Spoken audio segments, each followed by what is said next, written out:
अर्धवार्षिक परीक्षा मध्य प्रदेश राज्य एमपी बोर्ड, अर्धवार्षिक परीक्षा 2022-23 मध्य प्रदेश राज्य कक्षा 9वीं गणित का अध्याय 5 आप लोग को आने वाला है। और अध्याय 5 का नाम है यहाँ पर हमारा यूक्लिड की ज्यामिति का परिचय।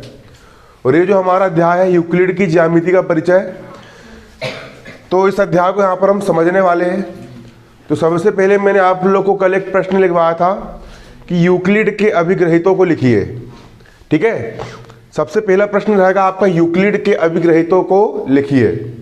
ठीक है, यूक्लिड के अभिग्रहित। और यूक्लिड के जो अभिग्रहित है कल मैंने आपको लिखवा दिया था, जो इन्होंने लिखे हैं बुक के पेज नंबर, गणित की बुक के पेज नंबर 98 पर है यूक्लिड के अभिग्रहित।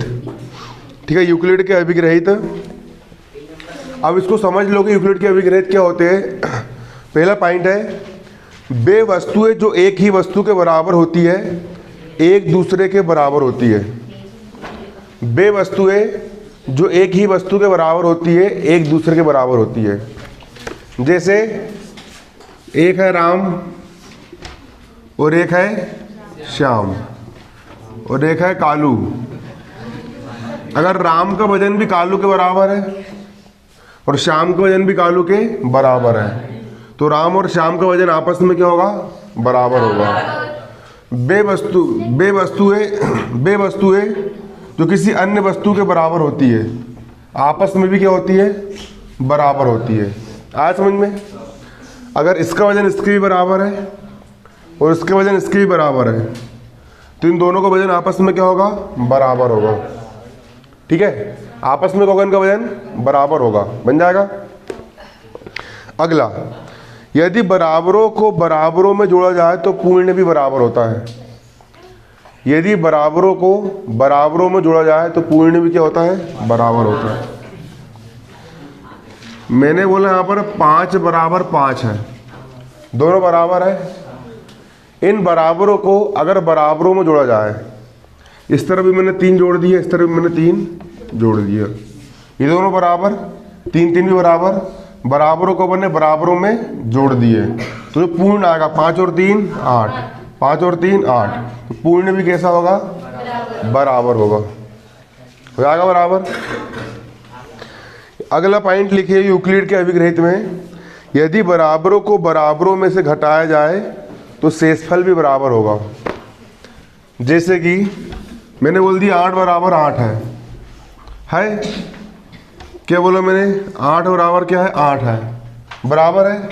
इस तरफ भी मैंने 3 घटा लिया, इस तरफ भी 3 घटा लिया, दोनों बराबर है। बराबरों में से बराबरों को घटा लिया जाए तो जो पूर्ण आएगा, 8 में से 3 गया 5, 8 में से 3 गया 5, पूर्ण भी कैसा होगा? बराबर होगा। कैसा होगा? पूर्ण बराबर, बन जाएगा। वे वस्तुएं जो परस्पर संपाती हो एक दूसरे के बराबर होती है। वे वस्तुएं जो परस्पर कैसी हो? संपाती। वे वस्तुएं जो परस्पर संपाती हो। संपाती का मतलब जो होता है, जैसे कि ये हथेली दिख रही है और ये हथेली दिख रही है, बहुत बड़ा हाथ है मेरा, इतना बड़ा हाथ किसी का नहीं होगा क्लास में। ठीक है, नहीं इतना बड़ा नहीं होगा। ठीक है, वे वस्तु जो परस्पर कैसी हो? संपाती हो। ठीक है, ये हथेली और ये हथेली बराबर है। संपाती मतलब एक के ऊपर एक पूरी आ गई, इसको बोलेंगे अपन संपाती। ठीक है, अगर वस्तु संपाती है, जैसे एक कागज, क्यों बेल बन रहा है भाई? अगर एक कागज दूसरे कागज के ऊपर पूरा पूरा आ गया, संपाती है, तो वो परस्पर क्या होगी? बराबर होगी। ठीक है, संपाती वस्तु क्या होती है? बराबर होती है। आज समझ में? अगला अभिग्रहित है पूर्ण अपने भाग से बड़ा होता है। पूर्ण अपने भाग से बड़ा होता है। एक तरबूज है, ये अपने आप में पूरा पूर्ण है पूर्ण। इसके अगर तुम टुकड़े कर दो या फिर कितने हिस्से करके इसको काट के अलग कर दो, तो जो पूर्ण रहेगा वो हमेशा उसके जो टुकड़े वाले जो भाग रहेंगे उससे क्या रहेगा? बड़ा रहेगा। पूर्ण हमेशा अपने भाग से क्या होगा? बड़ा होगा। क्यों बात कर रहे हो? मैं भगा दूंगा यार, पहले बोल दे रहा हूँ मैं।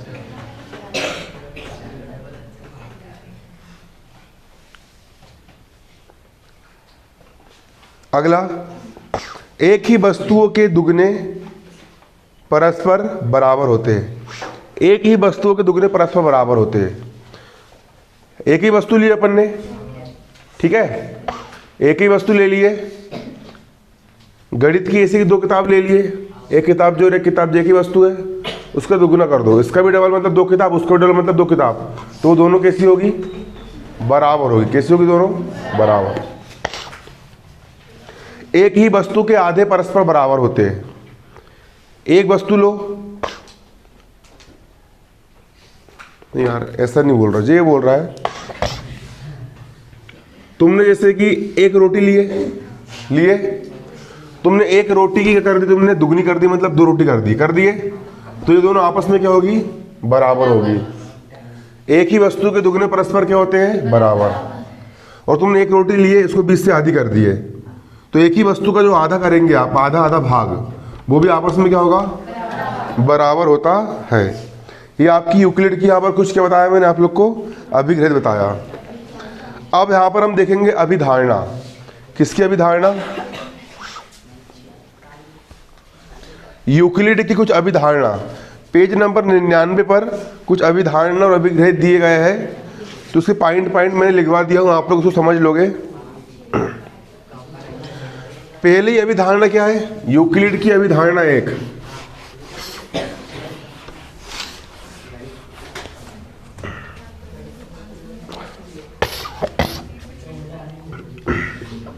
यूक्लिड की अभिधारणा 1, एक बिंदु से अन्य बिंदु तक सीधी रेखा खींची जा सकती है। एक बिंदु से, देखो एक बिंदु जे है और एक बिंदु जे है, तो यूक्लिड ने ये बोला किसी एक बिंदु से अन्य बिंदु तक एक सीधी रेखा खींची जा सकती है। ये खींच दिए, खींच सकते हैं ना?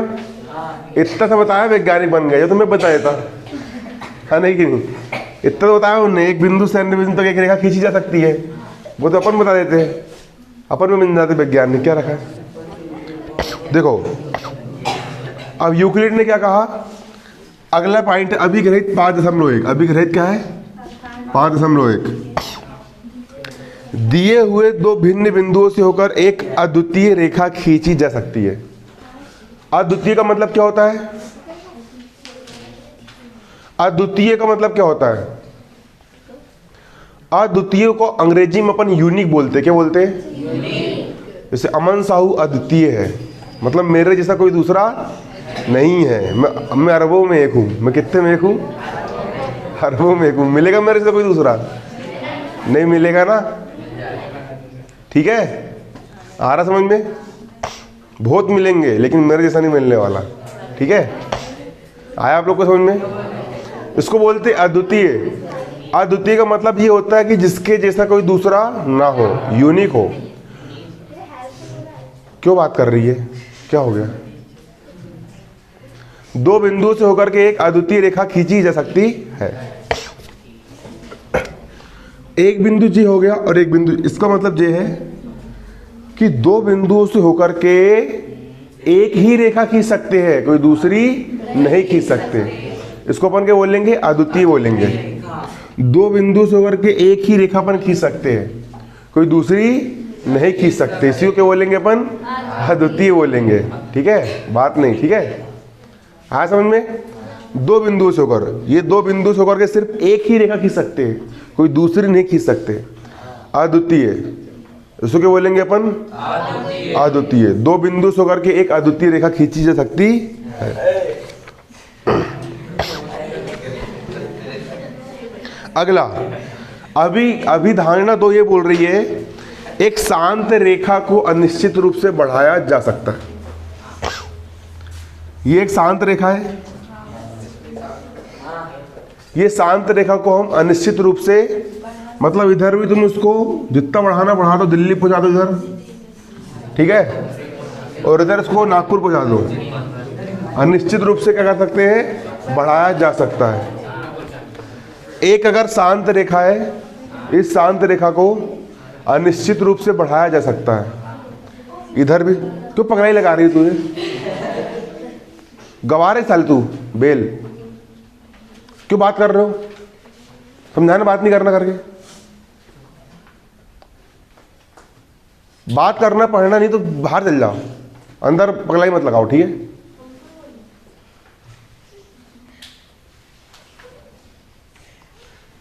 देखो ये शांत रेखा है, इसको अनिश्चित रूप से बढ़ाया जा सकता है। इधर भी इसको अनंत तक बढ़ा सकते हैं। अब मैं खड़ा करके भगा दूंगा, पहले बोल दे रहा हूँ, ठीक है ना, हरकत दिखाई ना तुम लोगों ने तो। फिर ये शांत रेखा है, इसको अनिश्चित रूप से बढ़ा सकते हैं। इसको भी इधर अनंत तक बढ़ा सकते हैं अपन, उसको उधर भी अनंत तक बढ़ाया जा सकता है। किसी को केंद्र मानकर, किसी भी बिंदु को केंद्र मानकर, अगला भी धारणा ना, किसी बिंदु को क्या मानकर, केंद्र मानकर, और कितनी भी त्रिज्या लेकर के, एक त्रिज्या लेकर के प्रकार से, और चाप रख के किसी बिंदु को केंद्र मानकर और किसी को त्रिज्या लेकर के व्रत बनाया जा सकता है। ये हो गया बन गया व्रत। किसी को केंद्र मानकर और किसी को त्रिज्या लेकर व्रत खींचा जा सकता है। ये हमने किसी को केंद्र मान लिया और हमने कुछ त्रिज्या ले लिए और एक क्या खींच दिया, यहाँ पर हमने व्रत खींच दिए, खींच दिए व्रत। इसके बाद सभी समकोण एक दूसरे के बराबर होते हैं। जितने भी समकोण होंगे सब एक दूसरे के क्या होंगे, बराबर। सबका मान कितना होगा, 90 डिग्री। ये समकोण है, ये भी 90 का होगा, ये भी 90 का, ये भी 90 का। आ रहा है समझ में? तो सारे समकोण क्या होते हैं, बराबर होते हैं। लास्ट अभी धारणा ये बोल रही है, यदि एक सीधी रेखा दो सीधी रेखाओं पर गिरकर अपने एक ही ओर दो अंतःकोण इस प्रकार बनाए कि इन दोनों कोणों का योग मिलकर दो समकोण से कम हो, तो वे दोनों सीधी रेखा अनिश्चित रूप से बढ़ा जाने पर उसी ओर मिलती है जिस ओर दो समकोणों का योग कम होता है।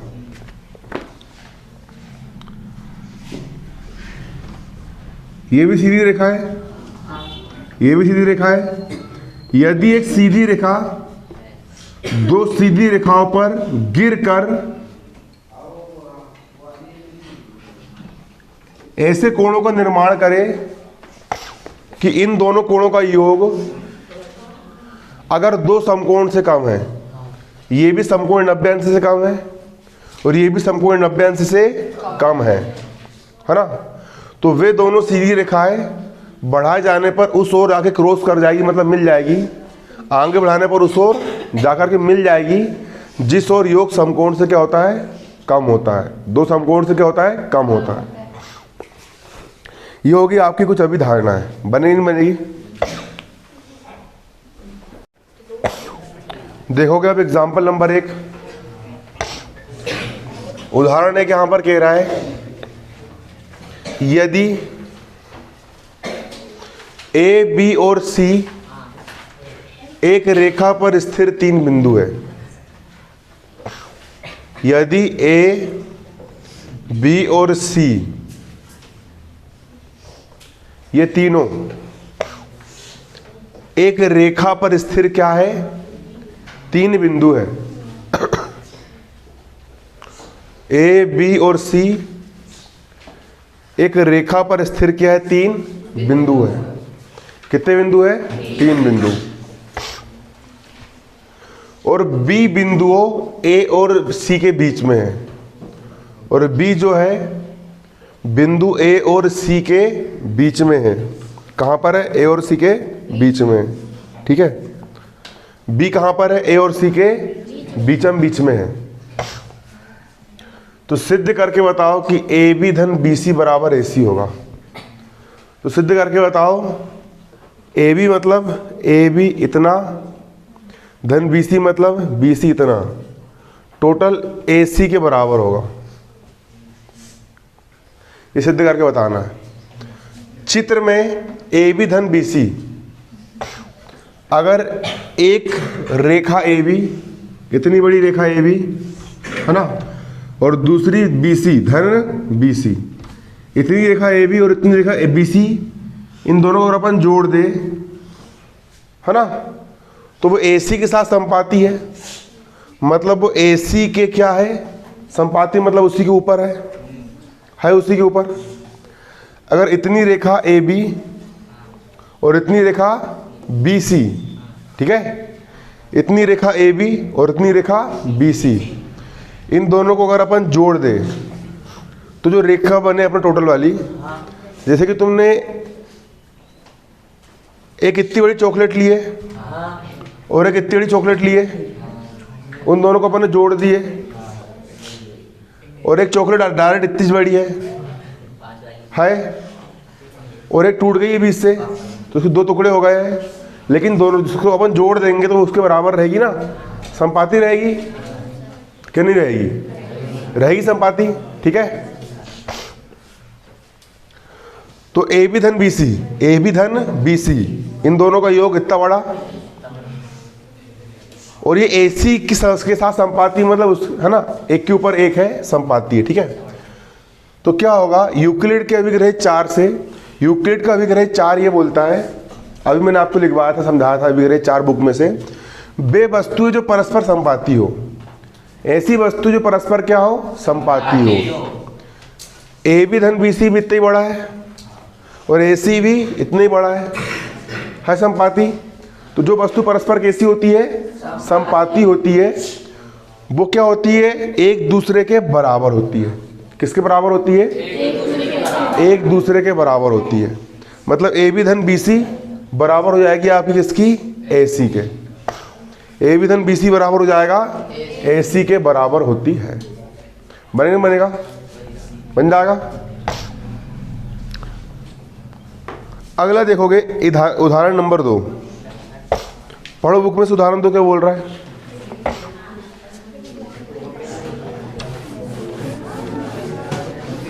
उदाहरण 2 पढ़ो,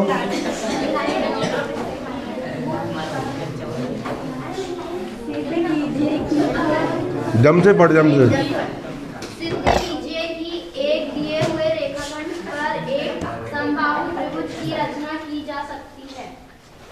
अबे गंवार बेल, त्रैमासिक में नंबर तो लेके आएगा नहीं,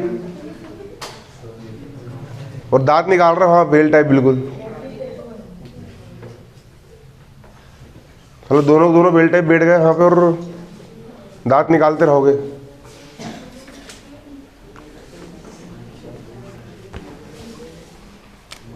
एग्जाम्पल दो, एग्जाम्पल कौन सा, बारीकी समझो। एग्जाम्पल दो क्या बोल रहा है, सिद्ध कीजिए कि, अब प्रकार और चांदा निकाल लो। सिद्ध कीजिए कि एक दिए हुए रेखाखंड पर, एक दिए हुए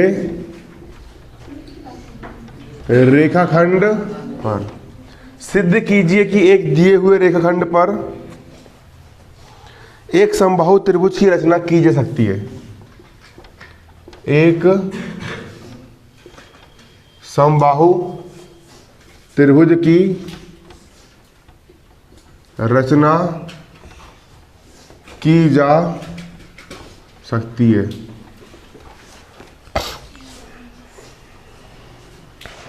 ठीक है, सिद्ध समबाहु त्रिभुज की रचना की जा सकती है।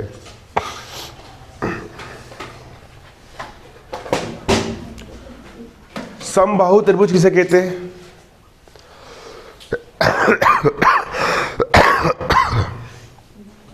किसको बोलेंगे समबाहु त्रिभुज।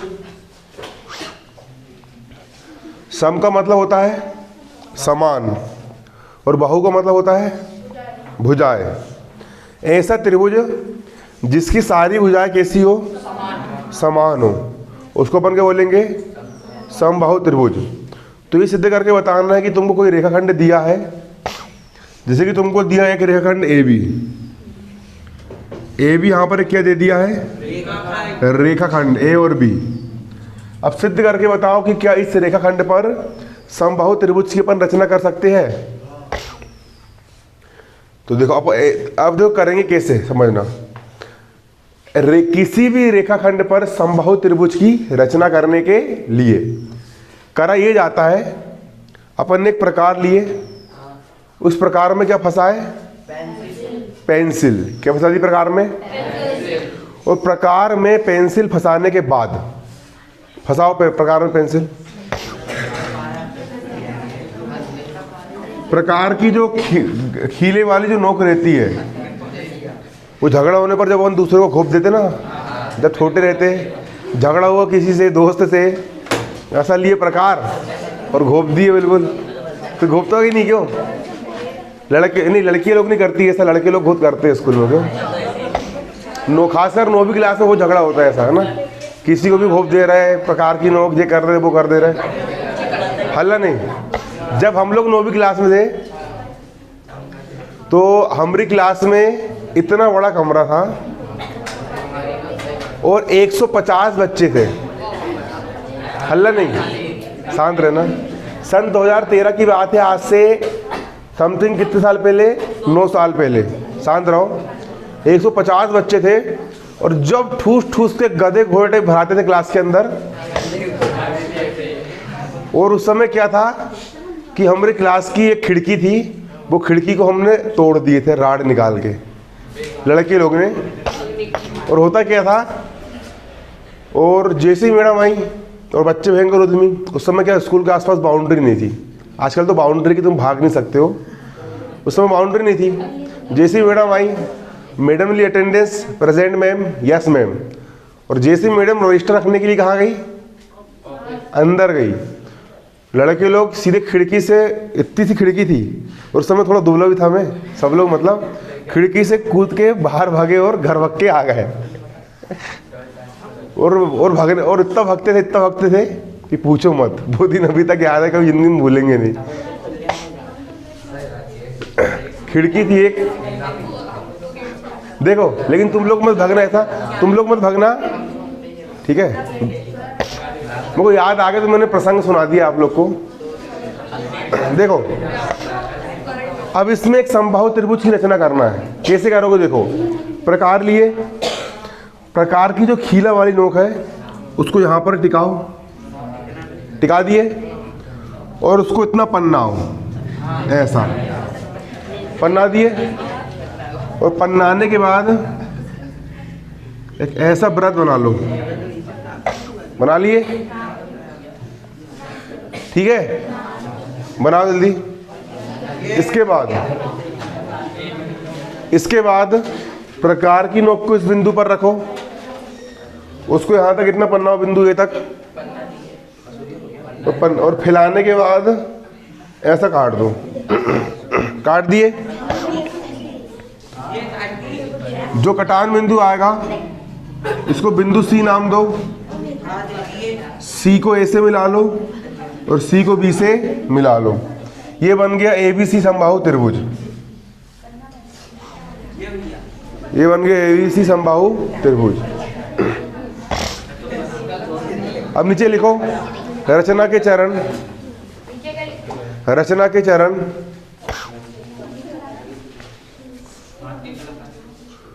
AB एक रेखाखंड दिया है, AB एक रेखाखंड दिया है, AB एक रेखाखंड दिया है जिस पर हमें, AB एक रेखाखंड दिया है जिस पर हमें समबाहु त्रिभुज की रचना करना है। AB एक रेखाखंड दिया है जिस पर हमें समबाहु त्रिभुज की रचना करना है।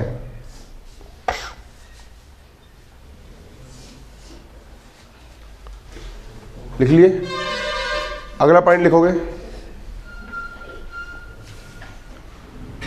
प्रकार की सहायता से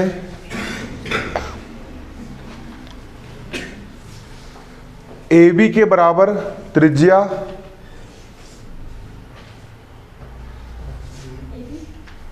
प्रकार की सहायता से AB के बराबर त्रिज्या लिया,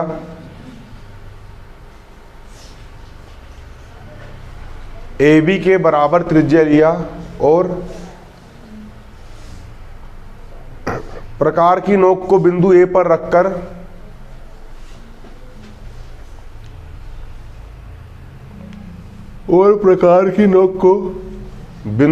रखकर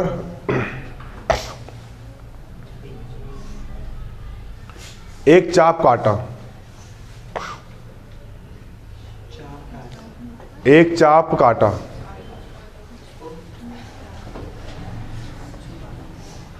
लिख लिए।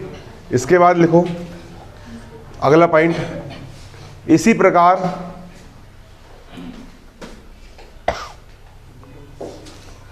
प्रकार की नोक को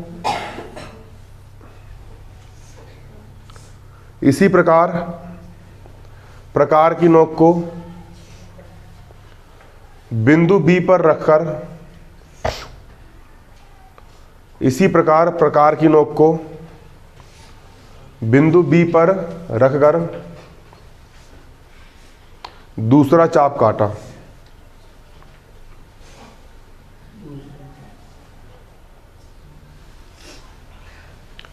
दूसरा चाप काटा जिससे हमें कटान बिंदु C प्राप्त हुआ। अगला पॉइंट जिससे हमें कटान बिंदु C प्राप्त हुआ, जिससे हमें कटान बिंदु C प्राप्त हुआ, जिससे हमें कटान बिंदु C प्राप्त हुआ। क्या प्राप्त हुआ? कटान बिंदु C। क्या? C। ठीक है, अगला लिखो।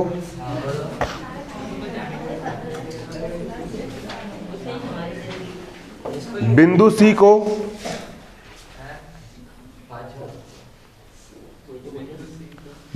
को बिंदु A से मिलाया, बिंदु C को बिंदु A से मिलाया और बिंदु C को, अगला पॉइंट, बिंदु C को बिंदु B से मिलाया, बिंदु C को बिंदु B से मिलाया।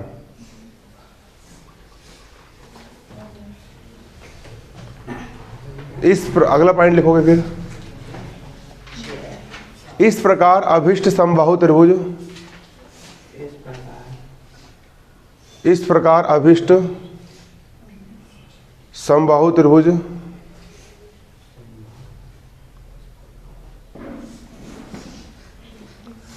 ABC की रचना हुई। इस प्रकार अभिष्ट समबाहु त्रिभुज ABC की रचना हुई।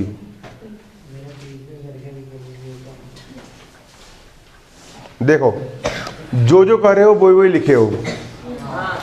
कैसे लिखे हो?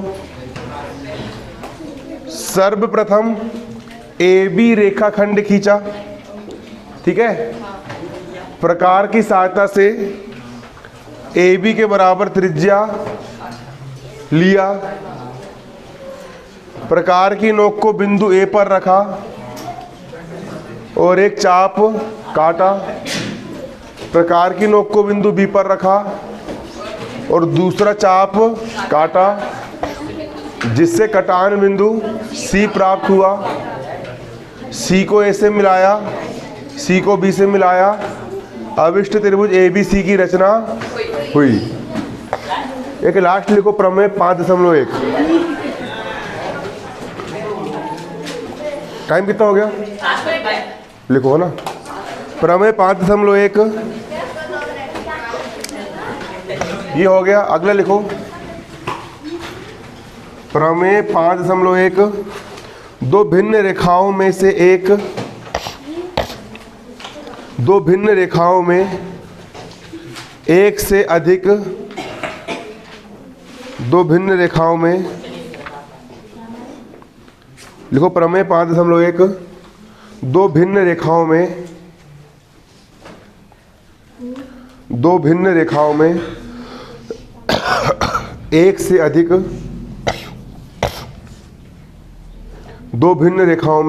अधिक बिंदु उभयनिष्ठ नहीं हो सकता। दो भिन्न रेखाओं में एक से अधिक बिंदु उभयनिष्ठ नहीं हो सकता। दो भिन्न रेखाएं, एक रेखा ये और एक रेखा ये, इसमें एक ही बिंदु उभयनिष्ठ होगा।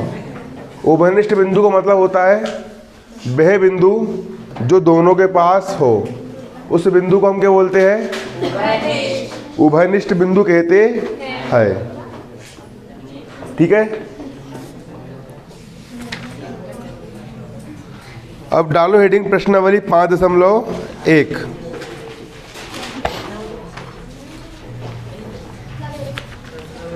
प्रश्नावली 5.1।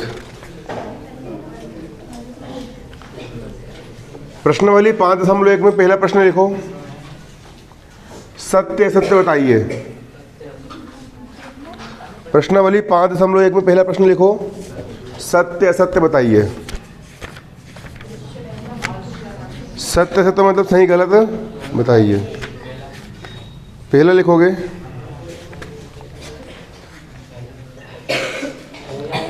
एक बिंदु से होकर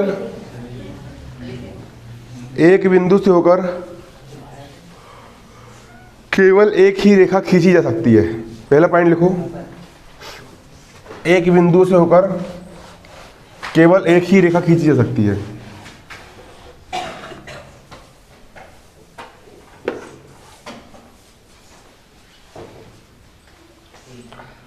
एक बिंदु से होकर केवल एक ही रेखा खींची जा सकती है। बताओ ये सही है गलत है? एक बिंदु से होकर के अपन अनंत अरबों खरबों करोड़ों रेखा खींच सकते हैं, एक बिंदु से होकर के, है ना कि नहीं? तो असत्य, उत्तर लिख लो उसका असत्य। दूसरा पॉइंट लिखोगे, दो भिन्न बिंदुओं से होकर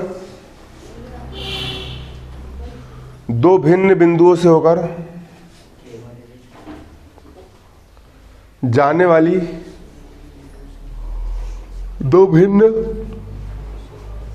बिंदुओं से होकर जाने वाली असंख्य रेखाएं हैं। दो भिन्न बिंदुओं से होकर जाने वाली असंख्य रेखाएं हैं। सही है गलत है? दो भिन्न बिंदुओं से होकर के अपन हजारों रेखा खींच सकते हैं क्या? नहीं, दो बिंदु से होकर के सिर्फ एक ही रेखा खींच सकते हैं, असंख्य नहीं खींच सकते।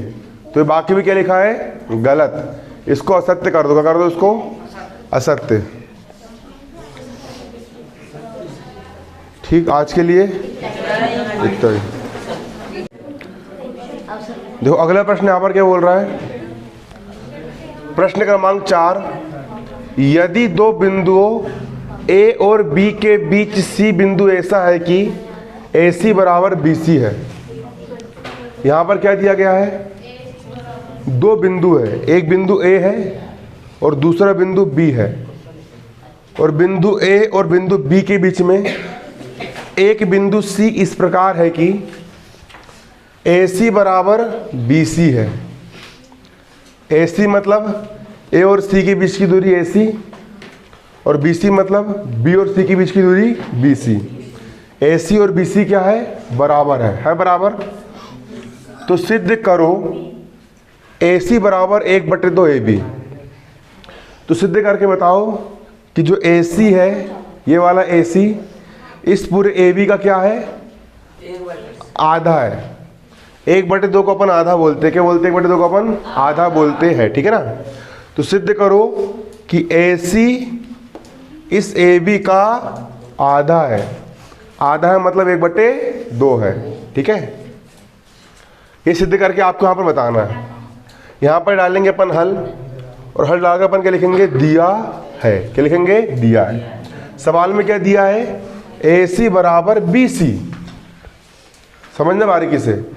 अब तुम लोग की जो गणित आने वाली है, अध्याय 5, अध्याय 6, 7, 8, 9, 10 तक, ये जो आपके पार्ट रहेंगे ये गणित इसमें गणित के सवाल नहीं रहे, अंक गणित खत्म हो गई आपकी, है ना। अब अंक गणित नहीं आएगी आपकी, अब आपकी चालू हो जाएगी यहाँ पर कौन सी गणित, ज्यामिति वाली गणित, ठीक है ना, है ना। इसको अपन बोलेंगे रेखी गणित, है ना। इसमें पूरे आपको व्यंजक ही व्यंजक रहेंगे, सवाल कुछ नहीं रहेंगे, पूरे व्यंजक रहेंगे, इसी प्रकार के व्यंजक रहेंगे, AC BC ABC। क्या पगलाई कर रहे हो तुम, ठीक है, क्या हो गया, ठीक है, भगा दूंगा, पहले बोल दे रहा हूँ, पगलाएंगे, ठीक है। देखो क्या बोल रहे हैं यहाँ पे अपन, पूरी रेखी गणित चालू होगी तुम्हारे, ना। अब जो गणित कैसे करना है समझो। अब जो गणित है उस गणित को करने के लिए व्यंजक को बाहर, अब तरीका समझ लेना। अक्सर यही होता है, बता रहा हूँ मैं, त्रैमासिक का पेपर बहुत इजी आता है, और त्रैमासिक में वो जो बच्चे 100 में 100 नंबर लेकर के आते हैं वो बच्चे लोग 6 माही के गणित में सीधे 40-50 पे आते हैं। और कई बच्चे ऐसे भी होते हैं त्रैमासिक में नंबर लेके आते 40-50, ठीक है ना। 8वीं तक जो बच्चे कमज़ोर होते हैं, लेकिन जो 9वीं में कोचिंग में अच्छे समझते हैं, स्कूल में अच्छे समझते हैं, वो त्रैमासिक में गणित में कम नंबर आते हैं, लेकिन 6 माही में गणित में अच्छे नंबर आते हैं, क्योंकि 6 माही में ब्रिज कोर्स का 1 नंबर का नहीं आने वाला। 6 माही में पूरी यही गणित भरी जाएगी, यही सवाल आएंगे 6 माही के पेपर में पूरे, ठीक है ना। अध्याय 10 तक आएगा पूरा, और ये सवाल पूरे भरे पड़े रहेंगे। और इसलिए पहले बोल दे रहा हूँ, अब क्या करना है, सवाल को उतारना है, एक एक स्टेप कहाँ से आई कहाँ से नहीं, पूरा बारीकी समझना है। और बारीकी समझने के बाद घर पे जाकर के हर एक व्यंजक को, हर एक स्टेप के सवाल को 2-2, 3-3 बार करके देखना है, तो ही गणित बनेगी। अध्याय 10 तक वही आना है, ठीक है ना। तो देखो यहाँ पर सिंपल क्या दिया है सवाल में आपको, AC बराबर क्या दिया है, BC दिया है। AC बराबर BC आपको यहाँ पर क्या हो गया यार, AC बराबर BC आपको यहाँ पर क्या है, दिया गया है। और सिद्ध करना है क्या सिद्ध करना है, AC बराबर 1/2 AB, AC बराबर 1/2 AB। ये क्या करके लेके आना है आपको, सिद्ध करके लेके आना है। अब सवाल में क्या दिया है, सवाल में दिया है AC बराबर BC, AC बराबर क्या दिया है, BC, AC बराबर क्या दिया है, BC, सवाल में दिया गया है, दिया है, ठीक है। अब इसके बाद कुछ मत करो, यूक्लिड का अभिग्रहित 2 बोलता है, यदि बराबर वस्तुओं में बराबर वस्तु जोड़ी जाए तो पूर्ण भी बराबर होता है, ठीक है ना। अगर बराबरों में बराबरों को जोड़ा जाए तो पूर्ण भी बराबर होता है। AC और BC बराबर है, इसमें बराबर को जोड़ दिया मैंने, इस तरफ AC और इस तरफ भी AC, AC बराबर है ना, इस तरफ भी AC जोड़ दिया मैंने, इस तरफ मैंने क्या जोड़ दिया, AC, बराबर वस्तु को जोड़ दिया मैंने, इधर भी AC और इधर भी AC, ये दोनों ऑलरेडी बराबर है। AC बराबर क्या है, BC है, इस तरफ भी मैंने क्या जोड़ दिया, AC, इस तरफ भी मैंने क्या जोड़ दिया, AC, बराबर में मैंने क्या जोड़ दिया, बराबर को मैंने जोड़ दिया। तो जो पूर्ण आएगा और जो इसका पूर्ण आएगा वो दोनों भी आपस में कैसे होंगे, बराबर होंगे बराबर, ठीक है ना। एक AC और एक AC कितने जाएंगे यहाँ पर आपके, 2 AC आपके यहाँ पर हो जाएंगे। और उसके बाद BC धन AC, BC धन AC, इतना धन इतना बराबर इतना, नहीं आया समझ में, अरे तुमको किसी ने इतनी चॉकलेट दिया और तुमको किसी ने इतनी चॉकलेट दिया, तुमने दोनों को जोड़ दिए, इतनी पूरी चॉकलेट हो गई ना, कैसे हो रे, हट, नहीं आया समझ में। अरे AC धन BC, AC धन BC बराबर AB, AC धन BC बराबर AB।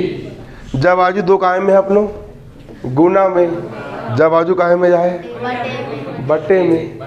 और जेई क्या करने अपन को, सिद्ध करके लेके आना है ना। अरे हो गया ना, बनेगा, घर जाके कितने बार करना इसको। देखो अगला प्रश्न,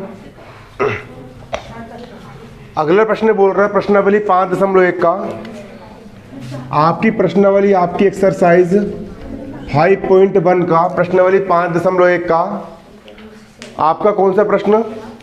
5वां प्रश्न यहाँ पर क्या बोल रहा है? सिद्ध करो कि रेखाखंड का, किसी भी रेखाखंड का एक और केवल एक ही मध्य बिंदु होता है। सिद्ध करो कि एक लाइन, एक रेखा है, उस रेखाखंड का मध्य मतलब बीचम बीच का एक ही बिंदु होता है। और जो बात सही भी हमको पता है कि किसी भी रेखाखंड का एक ही मध्य बिंदु होगा ना बीचम बीच का। दो हो सकते हैं क्या? दो मध्य बिंदु नहीं हो सकते। लेकिन हमको ये सिद्ध करके बताना है, प्रूव करके लेकर के आना है कि किसी भी रेखाखंड का सिर्फ और सिर्फ केवल और केवल एक ही क्या होता है? मध्य बिंदु होता है। ठीक है, देखो तो कई बार अपन को बोलता ना, जैसे किसी ने तुमको बोला चल सिद्ध करके बता कि तू इंसान है, तो ठीक है भैया, नहीं हूं मैं इंसान। तो क्या हूं मैं? मान लिए अब चूंकि 4 पैर है, क्या पुच्ची है क्या? तो क्या है? इंसान। तो किसी ने अपन को बोल दिया सिद्ध करके बताओ कि रेखाखंड के एक ही मध्य बिंदु होता है। ठीक है भैया, नहीं होता है। कितने होते हैं? 2 होते हैं। होते नहीं है तो, लेकिन सिद्ध करने के लिए अपन बता रहे हैं, मान रहा है, विरोधाभास फर्म है। ठीक है ना? तो हाँ भैया, माना रेखाखंड AB के 2 मध्य बिंदु है, C और क्या है? D है। चल तेरी बात सही है। 2 मध्य बिंदु कौन कौन से हैं? C और D है। ये रेखाखंड AB के 2 मध्य बिंदु C और क्या है? D है C और D। चूंकि रेखाखंड AB का मध्य बिंदु C है, चूंकि AB का, बोलो मत, बीचम बीच का मध्य बिंदु C है, तो हमको पता है, तो हमने भी सिद्ध करे हैं, अगर C मध्य बिंदु है तो AC जो होगी वो AB की क्या होगी? आधी होगी ना। मध्य मतलब बीचम बीच का बिंदु है C, रेखाखंड का बीचम बीच का बिंदु है बिंदु, मतलब इतनी चॉकलेट की आधी होगी, तो वो बीचम बीच का है ना, है कि नहीं है? है नहीं? नहीं, ठीक है। अरे जब C मध्य बिंदु है, C क्या है बेटा मुन्ना? C क्या है? तो AC AB की क्या होगी? आधी होगी ना, होगी आधी। AC AB की क्या होगी? आधी। AC AB की आधी। किसी का 2 से भाग कर दी मतलब किसी के 2 भाग कर दी मतलब आधा कर दिए ना, इसलिए 1/2 को अपन आधा पढ़ते हैं। AC AB की क्या होगी? आधी। हो जाएगी भैया। और AC भी AB की आधी होगी, और CB भी जो है, जब मध्य बिंदु बीचम बीच का बिंदु है ना, तो CB भी जो होगी वो पूरी AB की हो जाएगी आधी, क्योंकि C बीचम बीच में है ना, है बीचम बीच में। ठीक है, इसलिए CB भी क्या होगी? AB की क्या होगी? आधी। समीकरण नंबर 1 कौन सा? 1। ठीक है। अब चूंकि किसको बोलते हैं? 2 आंख और एक मुंह तो अपन चूंकि बोलते हैं। क्या बोलते हैं बेटा? चूंकि। ठीक है। 2 आंख और एक मुंह को अपन क्या बोलते हैं? चूंकि बोलते हैं। ठीक है, कंफ्यूजन नहीं होना। और इसलिए किसको बोलते हैं? इसको अपन इसलिए बोलते हैं। ठीक है, देखो, और हमने C तो मध्य बिंदु, हमने एक मध्य बिंदु और मान लिए कि माना AB का दूसरा मध्य बिंदु क्या है? D है। रेखाखंड AB का दूसरा मध्य बिंदु क्या है? D है D। तो AD भी जो होगी वो पूरी AB की आधी होगी आधी। AD जो होगी वो AB की क्या होगी? आधी होगी। या फिर BD जो है वो भी AB की क्या होगी? आधी होगी। BD भी AB की क्या होगी? आधी होगी आधी। अब AC भी देखो, यहाँ पर भी राइट हैंड साइड और इसका राइट हैंड साइड बराबर है, तो लेफ्ट हैंड साइड क्या हो जाएंगे? बराबर हो जाएंगे बराबर। अरे जब राइट हैंड साइड बराबर है है ना, तो लेफ्ट हैंड भी क्या जाएंगे, जाएंगे ना बराबर। तो AC और AD भी क्या जाएगी बराबर, AC और AD क्या हो गए बराबर। अब AC और AD बराबर है, मतलब A से लेके C तक की दूरी और A से लेकर के D तक की दूरी क्या है, बराबर है। मतलब C और D अलग अलग बिंदु ना होकर क्या है, एक ही क्या है बिंदु है ना। तभी तो A और C की बीच की दूरी क्या है, बराबर आई ना, ठीक है। इस प्रकार रेखाखंड AC और AD समपाती है। AC और AD बराबर है। AC और AD बराबर है बराबर। AC और AD क्या है, मतलब AC का बिंदु मतलब कि C और D जो है दो अलग अलग बिंदु ना होकर के एक ही क्या है बिंदु है। अतः किसी भी रेखाखंड के दो मध्य बिंदु नहीं हो सकते, सिर्फ और सिर्फ कितने मध्य बिंदु होते हैं, एक होते हैं। टाइम हो गया।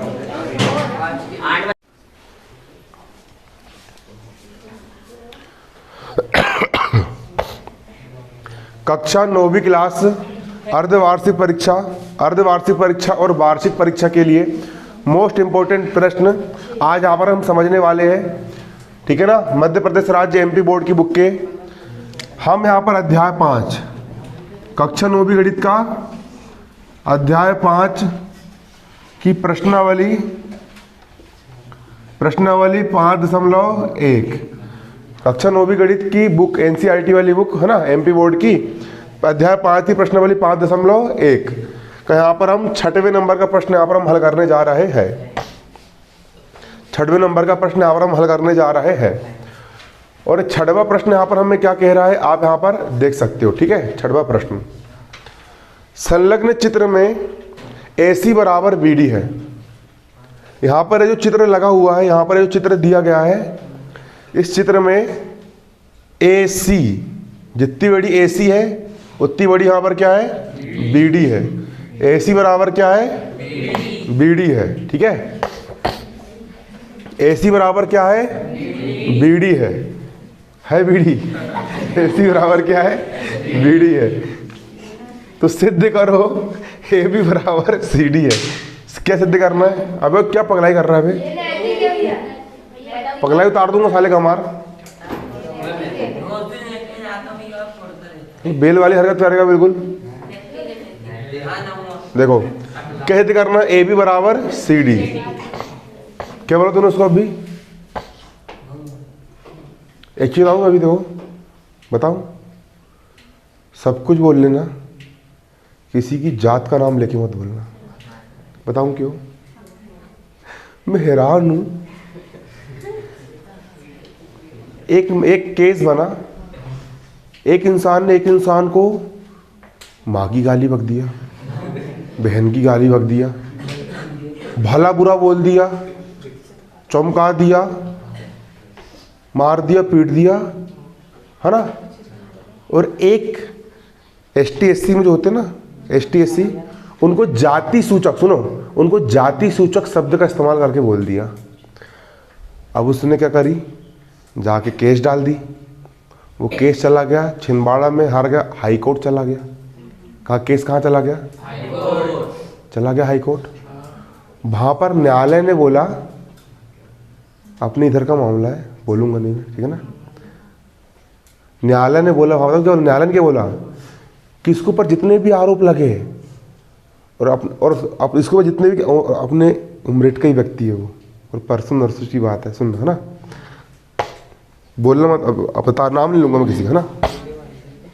सुनो न्यायालय ने क्या बोला, सुनो न्यायालय ने बोला कि ये जो व्यक्ति है ना, इसके ऊपर तुम जितने भी आरोप लगाए हैं, माँ की गाली, इसकी गाली, वो सब सारी गाली रद्द करती है न्यायालय। सारी गाली क्या करती है, रद्द करती है। बस उसने एक शब्द बोला था, जो मैं बोलूँगा नहीं, ये बोला था, सिर्फ सुनो, बोलो मत, ये शब्द बोलो मत, खतरनाक शब्द है वो। उस व्यक्ति ने सिर्फ ये शब्द बोला, तो ये शब्द बोलने के कारण वो बाकी पूरे गुनाह माफ हो गए, उसके पूरे गुनाह माफ हो गए। सिर्फ ये शब्द बोलने के कारण उसको 6 महीने की सजा हो गई, जेल हो गई, कारावास, और 1000 रुपये का जुर्माना होगा। मैं हैरान हूँ, इनने इतना मारा पीटी करा, ये तोड़ा ताड़ी करा, उसके लिए इसको कुछ नहीं हुआ। और सिर्फ एक शब्द बोलने में फिर मुझे पता चला कि संविधान में लिखा है कि अगर आप किसी को जाति सूचक शब्द का इस्तेमाल करके बोलते हो, एससी, और इसको बोलते SC ST एक्ट, है ना, तो उसमें सिर्फ इतना सा बोलने मात्र से आपको सजा हो सकती है 6 महीने की, सिर्फ बोलने मात्र से। अब सोचो यार, वो जो बंदा इतना प्रतिष्ठित व्यक्ति है, इतना रुतबा वाला व्यक्ति है, और उसको 6 महीने की अब जेल काटना पड़ेगा, कितनी शर्म की बात है। ठीक है ना, आ रहा है समझ में? इसलिए जिंदगी में कभी भी जाति सूचक शब्द का इस्तेमाल मत करना। मैंने कसम खा लो रे भैया, कान पकड़ लो, झापड़ मार दूंगा, मारा पीटी कर लूंगा, लेकिन मुंह से जाति सूचक शब्द नहीं बोलना। देखो इधर देखो कैसे सिद्ध करना है। AB बराबर CD, AB बराबर CD का करना है आपको, यहाँ पर सिद्ध करके लेके आना है। तो दिया क्या है यहाँ पर, दिया है क्या, दिया यहाँ पर AC बराबर BD दिया है, AC बराबर BD दिया है, दिया AC बराबर BD। हाँ, मेरे को तुम तेली बोल दो, मेरे पास पावर नहीं है क्योंकि मैं OBC में आता हूँ, सिर्फ SC और ST वाले को नहीं बोलना, ठीक है ना। देखो हल्ला नहीं, देखो AC बराबर क्या है, BD है, AC बराबर क्या है, BD है। सिद्ध करना है, सिद्ध क्या करना है, AB बराबर CD है, क्या सिद्ध करना है। हाँ, और दूसरी बात, सब कुछ कर लेना भैया, लड़की लोग को कभी कुछ मत बोलना। नहीं, आप पूछो क्यों। देखो मैं मानता हूँ अपने भारत देश की 99% लड़की कैसी होती है, बहुत अच्छी होती है, समझदार होती है, वो कुछ नहीं बोलती है, वो आपकी बात सुन लेती है और भूल जाती है। लेकिन मेरी बात सुनना, 1% लड़की ऐसी होती है जो अधिकारों का दुरुपयोग करती। तुमको पता है अपने भारत देश के संविधान में 80% जो अधिकार है ना, वो लड़की के फेवर में।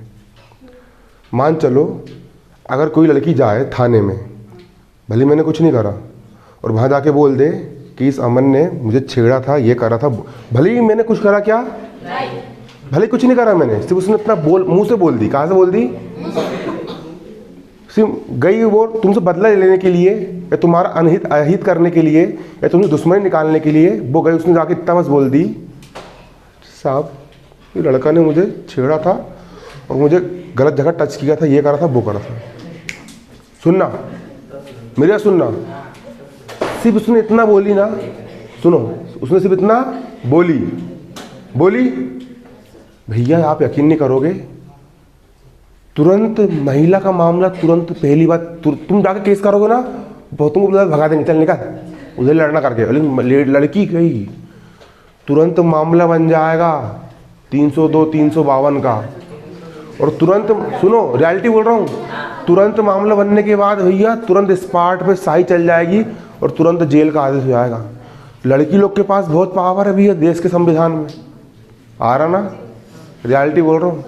इसलिए तुमने देखोगे कई सारे वीडियो में लड़की मारे जा रही है, लड़के को झापड़, और लड़का नहीं हाथ उठा रहा है, क्योंकि उसको पता है अगर मैंने 100 मार देगी तो उसका कुछ नहीं होना है, लेकिन इसने एक भी मार दिया ना तो जेल जाना है। पूरा फेवर किसकी तरफ है, लड़कियों की तरफ है, ये रियलिटी बोल रहा हूँ मैं, ठीक है ना। देखो कैसे सिद्ध करना है, यहाँ पर AB बराबर CD सिद्ध करके लेके आना है, AB बराबर CD।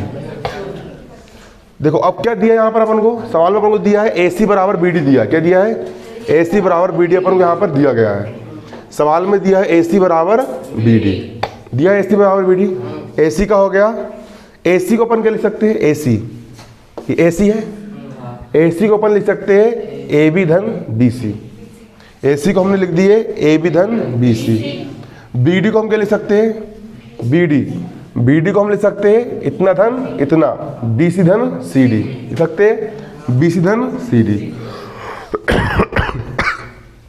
यूक्लिड का नियम है, आप एक बराबर संख्या दोनों में से घटा सकते हो। तो मैंने इस तरफ भी BC घटा दिया, इस तरफ भी मैंने BC घटा दिया, दोनों पक्षों से मैंने क्या घटा दिया, BC मैंने घटा दिया BC। अब BC घटा दिया, इस तरफ भी मैंने, इस तरफ भी घटा दिया मैंने BC में से BC गया, क्या बचा AB, BC में से BC गया, क्या बचा CD, AB बराबर CD, AB बराबर क्या हो गया यहाँ पर CD, और यही क्या करके लेके आना था, सिद्ध करके लेके आना था, बन जाएगा।